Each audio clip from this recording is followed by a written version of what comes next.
देश वार्ता में आपका स्वागत है। मैं हूं अजहान अंसारी। मेरी मौजूदगी इस वक्त दक्षिणी दिल्ली में है और मेरे साथ काफ़ी लोग मौजूद हैं। चुनावी मिजाज जानने के लिए हैं हम दिल्ली पहुंच गए। इससे पहले हमने आपको पश्चिमी उत्तर प्रदेश की तमाम वो तस्वीरें दिखाई थी जहां पर पहले फेज़ में चुनाव होना था। अब दिल्ली में चुनाव होना है, लेकिन आखिर सवाल ये है कि दिल्ली में किसकी लहर है, क्योंकि यहाँ पर इंडिया अलायंस जो है, आम आदमी पार्टी और कांग्रेस पार्टी मिलकर चुनाव लड़ रही हैं। 4/3 के फॉर्मूले से यहाँ पर चुनाव हो रहा है। तो सबसे पहले सिलसिलेवार तरीके से दक्षिणी दिल्ली और पूरे दिल्ली का मिजाज जानने की हम कोशिश करेंगे। जी भाई साहब, क्या नाम होगा आपका? सुरेंद्र साहनी। सुरेंद्र जी, क्या लग रहा है, कैसा माहौल है दिल्ली में, किसकी लहर लग रही है? लहर दोनों पार्टियों की है बराबरी। कुछ सीटें बीजेपी की आएंगी, कुछ जो है आम आदमी पार्टी की भी आ सकती हैं। दोनों लोगों का है, लेकिन दोनों को जो है हो सकता है 4-3 भी हो जाए या 5-2 भी हो जाए, ऐसा हो सकता है। बीजेपी की वैसे ज़्यादा सीटें आने की उम्मीद है। अच्छा, क्या सुरेंद्र जी, क्या लग रहा है कि जिस तरीके से 400 पार की बात की जा रही है, तो लग रहा है 400 पार भारतीय जनता पार्टी जा रही है? हो भी सकता है 400 पार। अगर जो है तमिलनाडु वगैरह से अगर ठीक ठाक रिजल्ट आ जाते हैं तो 400 पार भी हो सकता है। लेकिन 400 पार जो है वो होना इतना जो है वो सक्सेस लग नहीं रहा है। लेकिन मोदी जी हैं, कुछ भी हो सकता है, मुमकिन है। अच्छा, जैसे ये दक्षिणी दिल्ली की अगर हम बात करें तो यहाँ के स्थानीय मुद्दे क्या हैं? कौन यहाँ के स्थानीय मुद्दों को दूर कर सकता है? दोनों कैंडिडेट आपके सामने, इंडिया अलायंस का भी है और बीजेपी का भी है। यहाँ पे मुद्दे यही हैं, नाली हैं, सीवर हैं, रोडें हैं, इनकी सबकी समस्याएं हैं। पब्लिक परेशान है, ओजोन है, ये मुद्दे हैं जो यहाँ पे नेता ध्यान नहीं दे रहे हैं। इनको देना चाहिए। यहाँ जिन्होंने जो है अपना पैसा खून पसीना लगा करके कमा करके यहाँ पे अपने मकान बनाए हैं, उनके मकान बनते हैं। एमसीडी जो है उस पर जो आकर के रोज़ परेशान करती है, पैसा लेती है। सारे मुद्दे हैं ये, और क्या है, मुद्दे यही है। यहाँ से इंडिया अलायंस के जो प्रत्याशी हैं, सहीराम पहलवान हैं, इंडिया अलायंस से हैं और वो मौजूदा विधायक भी हैं तुगलकाबाद से। तो उनका कार्यकाल कैसा रहा? कार्यकाल हमारे यहाँ से तो जो है वो विधायक रहे नहीं हैं। विधायक तो तुगलकाबाद से रहे हैं। हमारे यहाँ तो रामवीर सिंह बिदूड़ी विधायक रहे हैं। तो हमारा क्षेत्र तो रामवीर सिंह बिदूड़ी के उसमें ही आता है। तो साईराम सहित रामवीर बिदूड़ी का अच्छा कार्यकाल रहा है। ठीक है, बढ़िया है। दोनों में क्या लग रहा है, दोनों में क्या, कौन चुनाव जीत सकता है, किसका चुनाव ज़्यादा अच्छा है? इधर जो है कांग्रेस के साथ में गठबंधन होने से थोड़ा सा जो है वो मुकाबला जो है वो कांटे का है। अगर कांग्रेस के साथ में गठबंधन नहीं होता, अगर कांग्रेस का प्रत्याशी होता तो एक तरफा जीत रामवीर सिंह बिदूड़ी जीत सकते थे। अब थोड़ा सा मुकाबला कांटे का है, लेकिन फिर भी जो है बिदूड़ी साहब के चांसेस ज़्यादा हैं। देखिए, सीधा कहने का मतलब ये है कि दोनों का अलायंस होने के बाद भी कांग्रेस पार्टी और आम आदमी पार्टी का अलायंस होने के बाद जो मुकाबला है वो कांटे का मुकाबला हो गया है। और अलग अलग चुनाव अगर लड़ा जाता तो कहीं ना कहीं बीजेपी एक तरफा जीत जाती। जी भाई साहब, आपका क्या नाम होगा? विनोद कुमार। विनोद कुमार। विनोद जी, क्या माहौल है, क्या लग रहा है दिल्ली के अंदर चुनावी माहौल क्या है?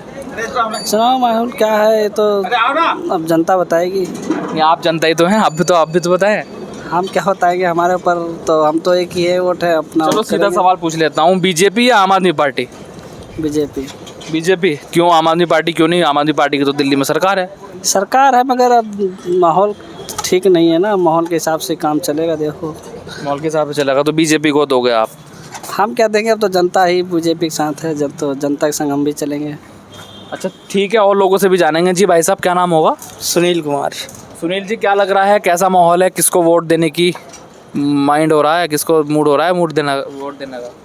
वोट तो देने के लिए हमें तो बीजेपी सही लग रही है।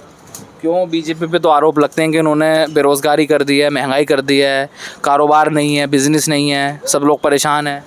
अरे ये तो माहौल जब से लॉकडाउन हुआ, जब से माहौल हो रहा है। मतलब नुकसान है आपको भी? लेकिन फिर भी बीजेपी आपको चाहते हैं? हाँ, बीजेपी आनी चाहिए। बीजेपी आनी चाहिए। क्यों? बाकी और क्या क्या मुद्दे हैं, स्थानीय मुद्दों को देखते हुए चुनाव नहीं करेंगे? तो चुनाव तो होगा। यही तो मैं पूछ रहा हूँ, स्थानीय मुद्दों तभी तो आने चाहिए। क्या यहाँ की आपकी समस्याएं क्या हैं? समस्या यही है यहाँ की कि थोड़ी बहुत बारिश हो जाती तो नालियाँ जाम हो जाती। इसको रोड पे इतना पानी भर जाता है, एक तो जाने में बड़ी दिक्कत होती है। तो दिल्ली की सभी सीटों पर बीजेपी के सांसद हैं, तो क्या उन्होंने कार्य नहीं किए? ये सब चीज़ है कि पानी आ जाता है, बारिश पड़ जाती है तो नाले हट जाते हैं, उन्होंने नहीं किया काम? उन्होंने ये तो वही जान सकते काम किया नहीं किया है। काम अगर दिक्कत है तो आप चुनेंगे, जो आप नेता अपना चुनेंगे तो उसको उसमें बदलाव नहीं चाहेंगे? हाँ, मैं यही कहना चाहूँगा कि नालियों की अच्छी तरह से साफ़ सफाई हो, कम से कम बारिश आरिश का टाइम आए तो रोड ठीक है, और लोगों से जानने की कोशिश करेंगे। जी आपका क्या नाम होगा? हाँ, धर्मपाल। धर्मपाल जी, क्या लग रहा है, क्या माहौल है दिल्ली का? किस तरीके से, जैसे आम चुनाव हो रहे हैं, लोग अपना नेता चुनने जा रहे हैं, क्या लग रहा है? भाई ये मनमर्जी तानाशाही सरकार है, इसको हटाना जरूरी है। हटाना जरूरी है। तो स्थानीय आपकी जो दक्षिणी सीट है, यहाँ पे कौन विकल्प बन रहा है? ये पहलवान जी का ही विकल्प है, पहलवान जी जीतेंगे। आप पहलवान जी जीतेंगे। हाँ। तो बीजेपी से परेशान आ गए हैं लोग। परेशान है लोग, जिसको मर्जी जेल में डाल देते हैं, जो मर्जी कानून बना देते हैं। तो पहलवान जी ही यहाँ से बनेंगे सांसद? पक्के पक्के। तो आप चाहते हैं कि बीजेपी ना आए, पहलवान जी आए, यानी आम आदमी पार्टी की राज्य में भी हो रहे और केंद्र में भी हो रहे? हाँ, केंद्र में भी, राज्य में। तो किन किन मुद्दों को देखते हुए भारतीय जनता पार्टी को वोट नहीं देंगे आप? भारतीय जनता पार्टी का मुद्दा सबसे ज़्यादा तानाशाह का। ये तानाशाही सरकार हो गई है, अपनी मनमर्जी का काम करते हैं। अच्छा, सहीराम पहलवान की अगर बात करें तो वो विधायक भी हैं तुगलकाबाद से, तो अच्छा कार्यकाल रहा है? देखो जी, तुगलकाबाद का तो हमें पता नहीं, हमारे लिए किसी रहा नहीं। तो मतलब अब आप उम्मीद लगा रहे हैं कि यहाँ से अगर वो सांसद बनेंगे तो बेहतर काम करेंगे? बेहतर काम करेंगे यहाँ से, आम आदमी पार्टी के नेतृत्व में बढ़िया काम करेंगे। बढ़िया काम करेंगे। तो सहीराम पहलवान दक्षिणी दिल्ली से? सहीराम पहलवान। सहीराम पहलवान। देखिए, काफ़ी लोगों से हम जानने की कोशिश कर रहे हैं और भाई साहब भी आ गए।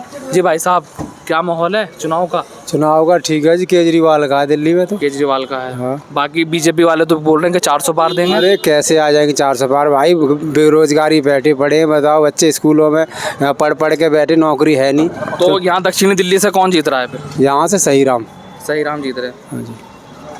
बाकी बीजेपी क्यों बाकी नहीं? एक सुषमा स्वराज जीत की लड़की जो है बांसुरी, वो जीत सकती है, बाकी और तो कोई अंदाज। बाकी सहीराम जो है फाइट में है, उम्मीद है वो अच्छा बेहतर करेंगे यहाँ से। तो बीजेपी के कौन कौन से मुद्दे ऐसे हैं, कौन कौन से कार्यकाल उनका कैसा रहा है, क्यों आप उनसे नाराज? गाँव में फसल को बर्बाद कर रहे हैं जंगली पशु, और दिन रात को मतलब खेतों पर रखाते हैं हमारे चाचा वगैरह, कैसे वोट देते हैं?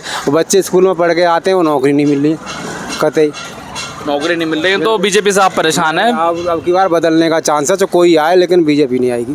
बीजेपी नहीं आएगी। और दक्षिणी दिल्ली में भी आप सहीराम पहलवान को चुनने की बात कर रहे हैं? एकदम पहलवान जी को। चलिए, देखिए, हमने काफ़ी लोगों से बातचीत की, जो कई लोग तो भारतीय जनता पार्टी को चुनने की बात करते हैं, लेकिन कई लोग ऐसे भी हैं जो सरकार को बदलने की बात करते नज़र आ रहे हैं। लेकिन सवाल यही है, आखिर दिल्ली में क्या रुख होगा, किस तरीके से इंडिया अलायंस परफॉर्म कर पाएगा, और 400 पार का जो नारा है बीजेपी का, उसमें कितना दम है। फिलहाल देश वार्ता में इतना ही। अजहान अंसारी को दीजिए इजाज़त। जय हिंद, जय भारत।